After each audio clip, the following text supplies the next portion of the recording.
Hi, hello, my dear students. Today we can start our lesson, the part 3 class. Which is chapter? Chapter 1, Invasion and Resistance. We have studied the first part of this lesson, Invasion. Okay, which are the European countries, or which were the European countries enter India for trade purpose? First Portuguese, then Dutch, then France, then English.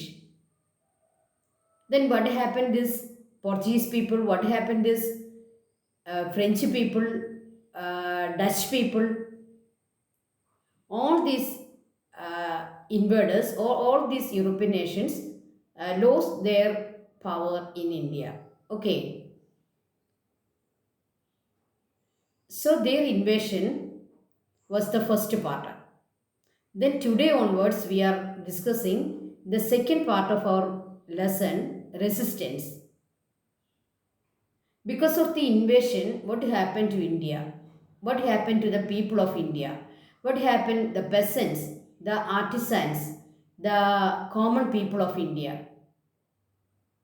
That was the subject. Okay. അപ്പം നമുക്ക് അതിനു മുമ്പ് നമ്മുടെ ക്ലാസ്സിലേക്ക് പോകുന്നതിന് മുമ്പ് അപ്പം നമ്മൾ എന്താണ് പഠിച്ചതെന്ന് നിങ്ങൾ എല്ലാവരും ഓർക്കുന്നുണ്ട്. പാർട്ട് 1, പാർട്ട് 2 വീഡിയോകൾ നമ്മൾ ഡിസ്കസ് ചെയ്തത് മുഴുവൻ ഇൻവേഷനെ സംബന്ധിച്ചാണ്. അതായത് നമ്മുടെ ഇന്ത്യയിലേക്ക് ഇൻവേഷൻ നടത്തിയ യൂറോപ്യൻ രാജ്യങ്ങൾ ആരൊക്കെയായിരുന്നു, ഓരോ രാജ്യവും എന്താണ് ഇവിടെ ചെയ്തത്, അവർ എങ്ങനെയാണ് ഡിഫീറ്റ് ആയത്, അവരുടെ സൂപ്രമസി എങ്ങനെയാണ് എൻഡായത്, ഇതൊക്കെ നമ്മൾ പഠിച്ചു. ഓക്കെ, ഡച്ചുകാരുടെ കാര്യം പറഞ്ഞപ്പം നമ്മൾ എന്താണ് പറഞ്ഞത്? മാർത്താണ്ഡവർമ്മ പറഞ്ഞു, Colachel, battle of Colachel. Then പോർച്ചുഗീസുകാരുടെ കാര്യം പറഞ്ഞപ്പോൾ നമ്മൾ എന്ത് കണ്ടു? പോർച്ചുഗീസുകാരെ ഇംഗ്ലീഷുകാരുടെയും ഡച്ചുകാരുടെയും ഒക്കെ വരവോടുകൂടി പോർച്ചുഗീസുകാരുടെ സൂപ്രമസി ഇവിടെ ഉണ്ടായി. ഓക്കെ, ദെൻ ഫ്രഞ്ച് പീപ്പിൾ എങ്ങനെയാണ് ഇവിടെ ഡിഫീറ്റായി പോയത്? ഇംഗ്ലീഷ്. കർണാട്ടിക് വാർ ടീച്ചർ പഠിപ്പിച്ചത് നിങ്ങൾ ഓർക്കുന്നുണ്ടായിരിക്കും. 3 കർണാട്ടിക് വാറുകളാണ് നടന്നത്. ആര് തമ്മിലാണ് ആ കർണാട്ടിക് വാർ നടന്നത്? ഫ്രഞ്ചുകാരും ഇംഗ്ലീഷുകാരും തമ്മിൽ. അങ്ങനെ ഫ്രഞ്ചുകാരുടെ സൂപ്രമസി അതും ലോസ്റ്റ് ആയിപ്പോയി, അല്ലേ? അവർക്ക് ലോസ്റ്റ് ആയിപ്പോയി. എന്നാൽ ഈ പോർച്ചുഗീസ്, ഡച്ച്, ഫ്രഞ്ച് പീപ്പിളിനെ ചില ചെറിയ പ്രദേശങ്ങളുടെയൊക്കെ കൺട്രോൾ അവർക്ക് തന്നെ ഉണ്ടായിരുന്നു. ഓക്കെ, ആ ചെറിയ പ്രദേശങ്ങൾ അത് ഏതൊക്കെയാണെന്ന് നമുക്കൊരു ചാർട്ട് ടീച്ചർ ഉണ്ടാക്കിയിട്ടുണ്ട്. നിങ്ങൾക്ക് ഈ ചാർട്ട് പ്രയോജനപ്പെടും. ഫസ്റ്റ് വൺ, നമ്മൾ അവരുടെ വരവിൻ്റെ ആ ഒരു രീതി അനുസരിച്ചാണ് ഞാനത് പ്രിപ്പയർ ചെയ്തിരിക്കുന്നത്. First one Portuguese, Goa, Kochi, Daman and Diu. Then Dutch, Nagapattinam, Ahmedabad, Bharuch and Chinsurah. French, Pondicherry, Yanam, Karaikal and Mahe. അപ്പോൾ ഈ 3 രാജ്യങ്ങളുടെയും കൺട്രോളിൽ ഏകദേശം 1961 ഒക്കെ വരെ, അതായത് നമുക്ക് ഇൻഡിപെൻഡൻസ് കിട്ടിക്കഴിഞ്ഞു, ഈ നമ്മൾ ഈ ചാർട്ടിൽ കാണുന്ന പ്രദേശങ്ങൾ പോർച്ചുഗീസുകാരുടെയും ഡച്ചുകാരുടെയും ഫ്രഞ്ചുകാരുടെയും ഒക്കെ കൺട്രോളിലായിരുന്നു. പിന്നീട് ഇന്ത്യൻ ആർമി അങ്ങനെയുള്ള സ്ഥലങ്ങളിലേക്ക് പോവുകയും അവിടം നമ്മൾ ക്യാപ്ചർ ചെയ്യുകയും ചെയ്തു. ഓക്കെ, അങ്ങനെ ക്യാപ്ചർ ചെയ്യേണ്ടി വന്നു. അപ്പോൾ അതുവരെയും ഈ സ്ഥലങ്ങളൊക്കെ ഈ പറയുന്ന യൂറോപ്യൻ രാജ്യങ്ങളുടെ അണ്ടറിലായിരുന്നു ഉണ്ടായിരുന്നത്. ഓക്കെ, അപ്പോൾ അതൊന്നും നിങ്ങൾക്ക് വിശദമായിട്ട് പഠിക്കാനില്ല. നിങ്ങൾ ഈ സ്ഥലങ്ങൾ പഠിച്ചു വെച്ചോണം. ഒരു പക്ഷേ നിങ്ങൾക്ക് ക്വസ്റ്റ്യൻ വരാം. പോർച്ചുഗീസുകാരുടെ അണ്ടറിൽ അവരുടെ സെൻറ്റേഴ്സ് ഏതൊക്കെയായിരുന്നു? Goa, Kochi and Daman and Diu. Dutch, Nagapattinam, Ahmedabad, Bharuch, Chinsurah. And French, Pondicherry, Yanam, Karaikal and Mahe. Okay, അപ്പോൾ ഇൻവേഷൻ എന്നുള്ള പോർഷൻ നമുക്ക് ഇതുകൊണ്ട് അവസാനിപ്പിക്കാം. ഓക്കെ, ഇനി നമ്മൾ പഠിക്കുന്നത് ഈ ഇംഗ്ലീഷ് കാരെങ്ങനെയാണ് ഇന്ത്യയിൽ അവരുടെ സൂപ്രമസി കൊണ്ടുവന്നതെന്ന് നമ്മൾ കഴിഞ്ഞ പാർട്ട് 2 വീഡിയോയിൽ നമ്മൾ പഠിച്ചു. ഇംഗ്ലീഷുകാർ അതിനുവേണ്ടി കുറേ ബാറ്റിലും കുറേ വാറും നടത്തേണ്ടി വന്നു. ഏതൊക്കെയായിരുന്നു നിങ്ങൾ ഓർക്കുന്നുണ്ടോ? അവരുടെ ഫൗണ്ടേഷൻ ഇട്ട വാർ ഏതായിരുന്നു? നമ്മൾ കണ്ടതാണ് ബാറ്റിൽ ഓഫ് പ്ലാസി. ദെൻ അവരെ ടാക്സ് പിരിക്കാൻ അവർക്ക് റൈറ്റ് കിട്ടിയത് battle of boxer. Then Anglo Maratha war, Anglo Sikh war and Anglo Mysore war. Okay, അപ്പോൾ ഇങ്ങനെ പല വാറുകൾ നടത്തി പല സ്ട്രാറ്റജികളിലൂടെയാണ് ബ്രിട്ടീഷ് ഇന്ത്യയിൽ അവരുടെ സൂപ്രമസി, അവരുടെ അഡ്മിനിസ്ട്രേഷൻ കൊണ്ടുവന്നത്.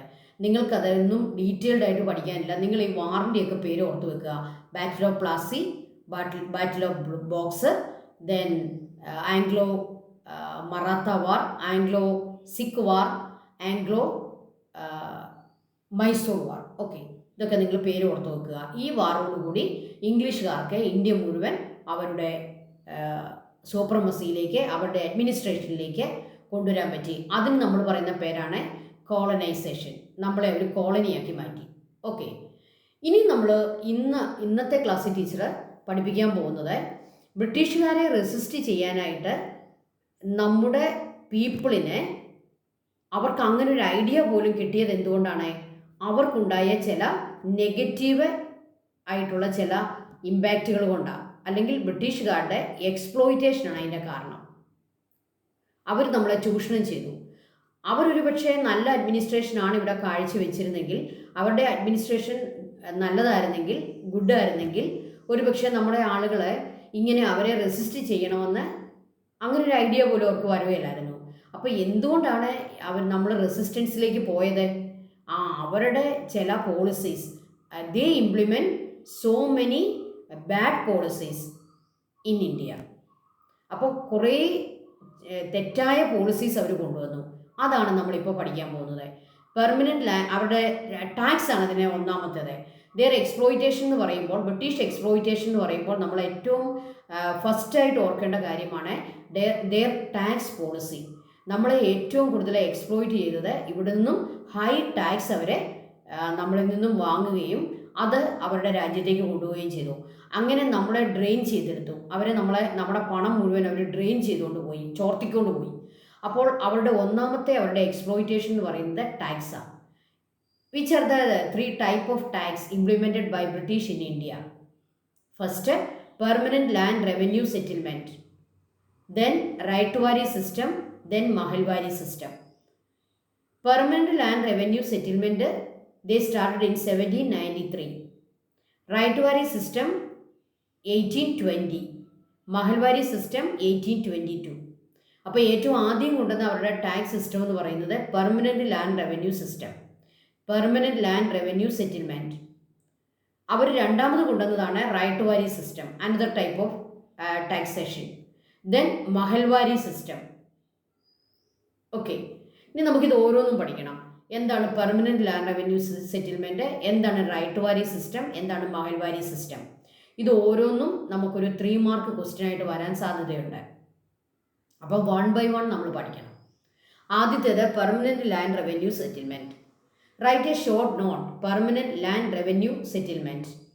Lord Cornwallis executed this tax policy. Lord Cornwallis, he executed this tax policy. It implemented areas where Bengal, Bihar and Orissa. This tax system, it was implemented in Bengal, Bihar and Orissa. Then what is the speciality? What was the speciality of this permanent land revenue settlement?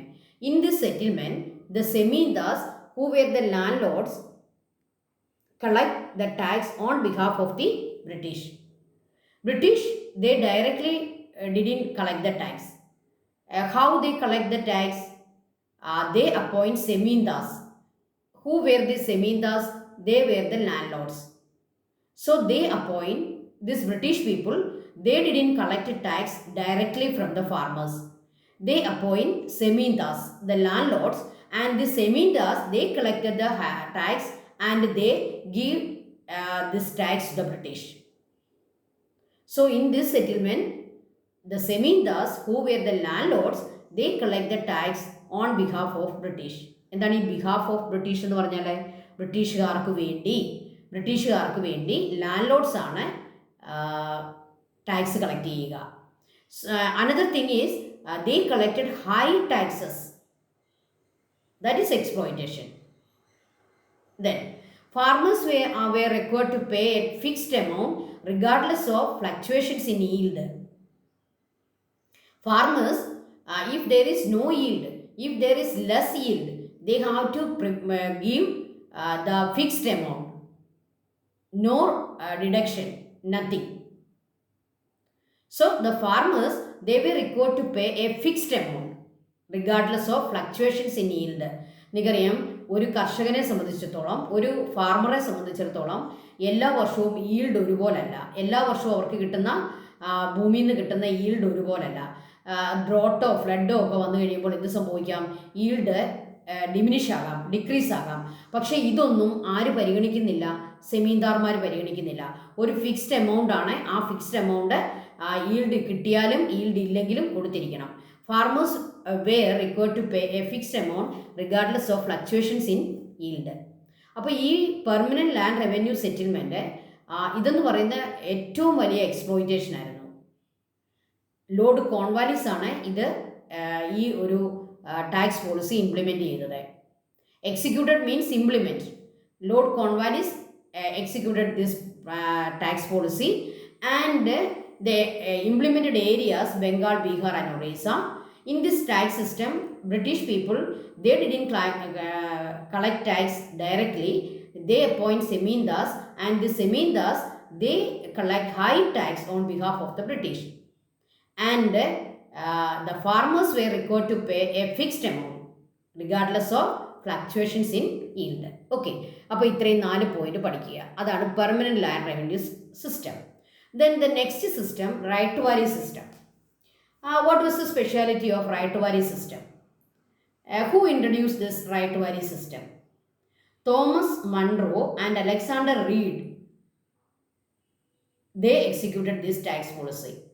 Right to vary system was implemented in South India and Deccan. South ഇന്ത്യയിലും, south India എന്ന് പറയുമ്പം നമ്മുടെ കേരളം ഉൾപ്പെടെയുള്ള സ്ഥലങ്ങളെയാണ് south India എന്ന് പറയുന്നത്. ഏതൊക്കെ സ്റ്റേറ്റുകളാണ് south India വരുന്നത്? Kerala, Karnataka, Tamil Nadu, Andhra. Okay, അപ്പോൾ സൗത്ത് ഇന്ത്യയിലാണ് റൈറ്റ് ടു വാരി സിസ്റ്റം ഇംപ്ലിമെൻറ്റ് ചെയ്തത്. ആരൊക്കെയായിരുന്നു? Thomas Munro and Alexander Reid. In the system peasants were considered as landlords. അപ്പം നമുക്ക് പെർമനൻറ്റ് ലാൻഡ് റവന്യൂ സിസ്റ്റവുമായിട്ട് ഈ റൈറ്റ് വാരി സിസ്റ്റത്തെ കമ്പയർ ചെയ്യുമ്പോൾ ഈ റൈറ്റ് വാരി സിസ്റ്റം കുറച്ചുകൂടി കുറച്ചുകൂടി നല്ലതാണ്, അല്ലേ? Good. Why? In this system peasants were considered as landlords. അവിടെയോ സെമീന്ദാരാണ്. പെസൻസ് ആരാണ്? ലാൻഡ്ലെസ് പീപ്പിളാണ്. എന്നാൽ റൈറ്റ് വാരി സിസ്റ്റത്തിൽ ഓരോ പെസൻറ്റും ആ ലാൻഡിൻ്റെ ലോഡാണ്, landlords. They were considered as landlords. British collect the tax directly from the farmers. So the permanent land revenue system and the right to vary system, these two systems are entirely different. They were entirely different. So you have to study a particular question, compare permanent land revenue system and right to vary system. ഈ permanent land revenue സിസ്റ്റത്തെയും Ryotwari സിസ്റ്റത്തെയും compare ചെയ്യാൻ നമുക്കൊരു question വന്നാൽ നിങ്ങൾ എന്ത് എഴുതണം? നിങ്ങൾ 2 കോളം വരയ്ക്കുന്നു. ഫസ്റ്റ് കോളത്തിന് നിങ്ങൾ ടൈറ്റിൽ കൊടുക്കുന്നു permanent land revenue system, second column right to വാരി സിസ്റ്റം. എന്നിട്ടോ ആ ഫസ്റ്റ് കോളത്തിൽ പെർമനൻറ്റ് ലാൻഡ് റവന്യൂ സിസ്റ്റത്തിൻ്റെ ഓരോരോ ഫീച്ചേഴ്സ് എഴുതുന്നു. രണ്ടാമത്തെ കോളത്തിൽ റൈറ്റ് ടു വാരി സിസ്റ്റത്തിൻ്റെ ഫീച്ചേഴ്സ് എഴുതുന്നു. Both are entirely different. In this system peasants were considered as landlords and the British collect taxes directly from the farmers. The British seize the land of farmers who fail to pay taxes. അതാണ് ഇവിടുത്തെ ഒരു പ്രധാനപ്പെട്ട ഒരു negative aspect. എന്താണ്? ആരെങ്കിലും tax പേ ചെയ്യാനായിട്ട് farmers ഫെയിലായി പോയാൽ എന്ത് സംഭവിക്കും? അവരുടെ ലാൻഡ് ബ്രിട്ടീഷുകാരെ പിടിച്ചുകൊണ്ട് പോകും, അല്ലെങ്കിൽ അവരുടെ land കണ്ടുകെട്ടും. The British seize the land of farmers who fail to pay taxes. അപ്പോൾ ഇതാണ് റൈറ്റ് ടു വാരി സിസ്റ്റം. അവിടെ ഡയറക്റ്റ് ബ്രിട്ടീഷുകാർ തന്നെ കളക്ട് ചെയ്യുന്നു. ലാൻഡ് ആരുടെ തന്നെയാണ്? Peasants considered as the landlords. ഇനി മൂന്നാമത്തെ സിസ്റ്റത്തിലേക്ക് വന്നാൽ കുറച്ച് വ്യത്യാസമുണ്ട്. Mahalwari system. This system was introduced by Holt Mackenzie. It was implemented in north India, Central India and Punjab. North India, Central India, and Punjab. In this system, the village was treated as a unit and tax was collected from the village. So in this system, individual had nothing to do. ഓരോ ഇൻഡിവിജ്വലിനും അവിടെ ഒന്നും ചെയ്യാനില്ല. One village was considered as a unit. So ഒരു വില്ലേജിനെ ഒരു unit ആയിട്ട് കാണുന്നു. അതിൻ്റെ പേരാണ് മഹൽ. ഒരു വില്ലേജിനെയാണ് നമ്മൾ എന്ത് പറയുക? മഹൽ. അത് വെച്ചാണ് ഇതിൻ്റെ പേര് വന്നിരിക്കുന്നത്, Mahalwari. So in this system the village was treated as a unit and tax was collected from the whole village. The village which defaulted in tax payment was next to British India. അപ്പോൾ ആരായിരിക്കും tax collect ചെയ്യുന്നത്? ആ വില്ലേജിൻ്റെ ഹെഡായിരിക്കും. So in this system the village was treated as a unit and the tax was collected by the village headman. And if the village defaulted in payment of tax, what happened? The British, they annexed that entire village. അപ്പോൾ ഏതെങ്കിലും ഒരു village tax കൊടുക്കാനായിട്ട് എന്തെങ്കിലും default കാണിച്ചാൽ എന്ത് സംഭവിക്കും? ആ village മൊത്തം ബ്രിട്ടീഷുകാർ ഏറ്റെടുക്കും. അവരത് അനക്സ് ചെയ്തെടുത്തോണ്ട് പോകും. അപ്പോൾ മഹൽവാരി സിസ്റ്റത്തിൽ ഇൻഡിവിജ്വൽ അങ്ങനെയല്ല കാണുന്നത്. പിന്നെന്താണ്? ഒരു വില്ലേജ് ആസ് എ ഹോൾ. എന്നിട്ട് ആ വില്ലേജിന് ഒരു ടാക്സ് ഇടുന്നു. ആ വില്ലേജ് ഹെഡ് ആ ടാക്സ് കൊടുത്തോണം. പക്ഷേ ഈ വില്ലേജ് ഹെഡ് ആരുടെ കയ്യിൽ നിന്ന് കാശ് മേടിക്കുമെന്ന് നിങ്ങൾക്കറിയാം. Village head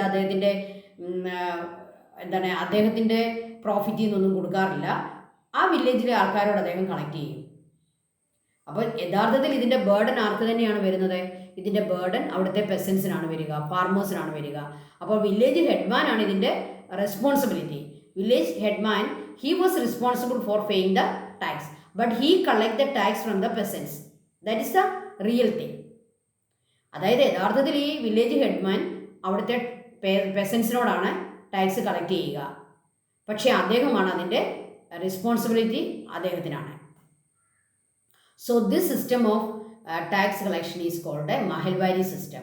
So permanent land revenue system, Raitwari system, Mahalwari system. The British people, they introduced 3 types of taxation policy in India. All these 3 taxation policies were very exploitation. We can see the high exploitation in all these systems. ഈ 3 സിസ്റ്റവും എക്സ്പ്ലോയിറ്റേഷനാണ്. കാരണം ടാക്സിനകത്ത് high ടാക്സാണ് കൊടുക്കേണ്ടത്. ടാക്സിനകത്ത് എന്തെങ്കിലും default ഉണ്ടായാൽ അവർ ആ land തന്നെ സീസ് ചെയ്തുകൊണ്ട് പോകും, പിടിച്ചുകൊണ്ട് പോകും. No concession, nothing. അടുത്തായിട്ട് നമുക്ക് പഠിക്കാനുള്ളത് ഇതിൻ്റെ ഒരു general. What were the general features of the taxation system implemented by the British. ബ്രിട്ടീഷുകാർ ഇംപ്ലിമെൻറ്റ് ചെയ്ത ടാക്സേഷൻ സിസ്റ്റത്തിൻ്റെ ജനറൽ ഫീച്ചേഴ്സ് എന്തൊക്കെയാണ്? പൊതുവായിട്ട് നമുക്ക് എന്ത് പറയാം? First one, higher rate of tax. Second one, they seize the land when the farmers fail to pay it. അത് permanent land revenue സിസ്റ്റത്തിലാണെങ്കിലും right വാരിയിലാണെങ്കിലും മഹൽവാരിയിലാണെങ്കിലും ആരെങ്കിലും ടാക്സ് കൊടുക്കുന്നതിൽ ഫെയിലായി പോയാൽ അവർ ആ ലാൻഡ് തന്നെ സീസ് ചെയ്യുന്നു. ഓക്കെ, അപ്പോൾ നിങ്ങൾ ഓരോന്നും പഠിച്ചു വെക്കുക.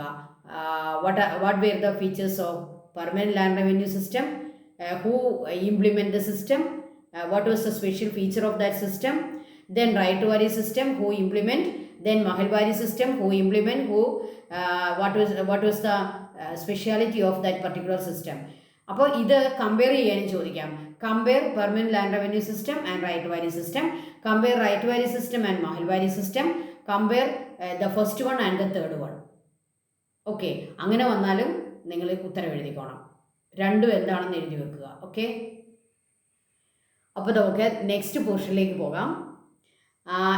ഇന്ത്യയിലെ ബ്രിട്ടീഷുകാർക്കെതിരെ റെസിസ്റ്റൻസ് ആണെന്നാണ് നമ്മൾ പറയാൻ പോകുന്നത്, അല്ലേ? Resistance.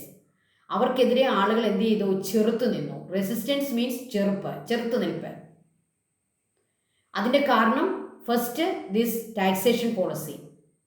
The taxation policy, the exploitation in taxation policy was the first reason for this resistance. Explain how the economic policies of the British affected the poor farmers. അപ്പോൾ ബ്രിട്ടീഷുകാരുടെ ഇക്കണോമിക് പോളിസികളിൽ ഏറ്റവും കൂടുതൽ ആദ്യം അത് അഫക്റ്റ് ചെയ്തത് ഫാർമേഴ്സിനെയാണ്. അതിൻ്റെ കാരണം എന്താണ്? ഇന്ത്യയിലെ അന്നത്തെ ഓൾമോസ്റ്റ് ഓൾ പീപ്പിളും ഏത് ഓക്യുപ്പേഷൻ ഉള്ളവരായിരുന്നു? Almost all of them were farmers. So, the economic policies of the British affected the poor farmers. How? Explain. The farmers found it very difficult to pay high taxes. That was the first thing. It was very difficult to pay this high rate tax. Our farmers, they got poor yield. Sometimes they didn't get anything because of this flood, because of drought. Okay, so they found it very difficult to pay high tax. Even if crops were damaged due to flood or drought, there was no tax relief. അവർക്ക് crop നഷ്ടപ്പെട്ടു പോയി, damage ആയി പോയി. എങ്ങനെ? Flood കൊണ്ട്, drought കൊണ്ട്. What is drought? Drought എന്ന് പറഞ്ഞാൽ ഉണക്ക് അല്ലേ, ഉണക്ക് കൊണ്ട്. ഫ്ലഡ് എന്ന് പറഞ്ഞാൽ എന്താണെന്ന് അറിയാമല്ലോ. വെള്ളപ്പൊക്കം കൊണ്ടും ഉണക്ക് കൊണ്ടും അവരുടെ ക്രോപ്പ് ഡാമേജ് ആയി പോകാം. അങ്ങനെ സംഭവിച്ചാലും there was no tax relief. That was the situation. ഒരു ടാക്സിന് ഒരു കൺസെഷനും ഇല്ല, ഒരു ആശ്വാസവും ഇല്ല, റിലീഫ് ഒരു ആശ്വാസവും ഇല്ല. So what happened? Farmers had to rely on money lenders to avoid losing their land. അവരുടെ ലാൻഡ് അല്ലെങ്കിൽ ബ്രിട്ടീഷുകാർ പിടിച്ചുകൊണ്ട് പോകും. അതുകൊണ്ട് this poor farmers, they had to rely on money lenders. ഓരോ ഗ്രാമത്തിലും അന്ന് കാലത്ത് പലിശയ്ക്ക് പണം കൊടുക്കുന്ന ആൾക്കാരുണ്ട്. അവരെയാണ് നമ്മൾ മണി ലെൻഡേഴ്സ് എന്ന് പറയുക. പലിശക്കാരെ, പലിശയ്ക്ക് പണം കൊടുക്കുന്നവരെ. So this poor farmers, they had to rely on money lenders. They accept money from the money lenders and they pay this money to as tax. So this money lenders അവരുടെ എന്താണ് ക്ലച്ചസിൽ പെട്ടുപോയി. നമ്മുടെ farmers അവരുടെ പിടിയിൽ പെട്ടുപോയി.